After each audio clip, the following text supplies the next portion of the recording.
वालेकुम रहमतुल्लाहि व बरकातुहू। जो लोग सहरी नहीं करते हैं उनका रोज़ा होगा या नहीं होगा, रोज़ा होगा तो क्या मकरूह होगा, ये जो सवाल है इस सिलसिले में मैं आपको 3 अहादीस और एक मसला बताऊंगा इंशाअल्लाह।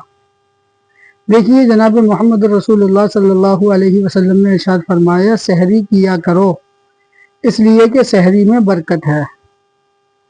सहरी में उठना ही ये एक खुद बरकत का अमल है, क्योंकि अल्लाह तबारक व तआला सहरी के वक्त में आसमान दुनिया पर होता है और बंदों की ज़रूरियात को पूरा करता है और आवाज़ें लगाई जाती हैं, है कोई बंदा जो मग़फ़िरत तलब करे उसकी मग़फ़िरत कर दी जाए, है कोई बंदा जो मुझसे कुछ मांगे उसको अता कर दिया जाए, है कोई बंदा जो जहन्नुम से आज़ादी मांगे और उसको आज़ाद कर दिया जाए।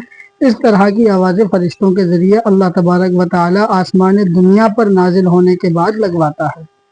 इसलिए सहरी में उठना ये खुद एक बहुत बड़ा बाबरकत वाला अमल है।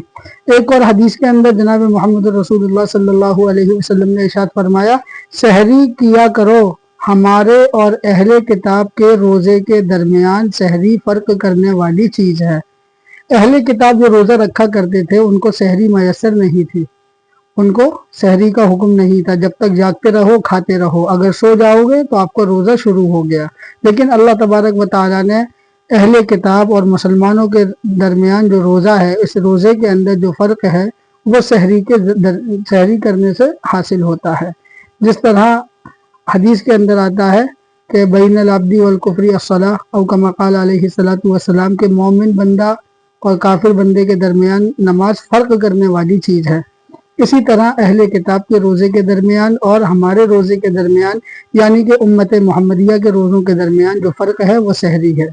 तीसरी एक और हदीस सुन लीजिए, अल्लाह ताला सहरी करने वालों पर रहमत भेजते हैं और फरिश्ते उनके लिए दुआएं करते रहते हैं। ये दो बातें, तीनों हदीसें हो गई। सहरी बाबरकत खाना है, सहरी में उठना खुद बरकत वाला अमल है और सहरी अहले किताब और अहले ईमान के दरमियान फ़र्क करने वाली चीज़ है। यहाँ तक बात समझ में आ गई। अगली बात, मसला जो है वो ये है कि कोई बंदा अगर सहरी में ना उठा हो, ना उठता हो, तो उसका रोज़ा बग़ैर किसी कराहत के हो जाएगा। लेकिन सहरी को बग़ैर उज़्र के तर्क कर देना ये जायज़ नहीं है, मुनासिब नहीं है, बरकतों से महरूमी है। और आजकल जो दुनिया परेशान है वो बरकत के लिए है। इसलिए हमें और आपको सहरी करना उठना चाहिए और सहरी करना चाहिए। हदीसों में आता है सहरी करने का अगर मन ना हो, दिल ना हो, तो उसको चाहिए कि वो कुछ खजूरें खा ले, कम से कम एक घूंट पानी पी ले।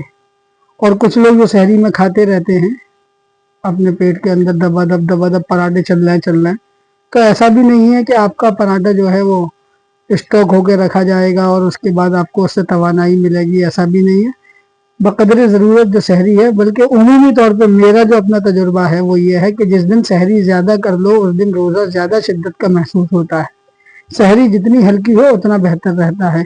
इसलिए सहरी करनी है, क्योंकि ये एक बरकत वाला खाना है, बरकत वाला वक्त है, फरिश्ते दुआएं करते हैं और अहले ईमान और अहले किताब के दरमियान सहरी फ़र्क करने वाली चीज़ है।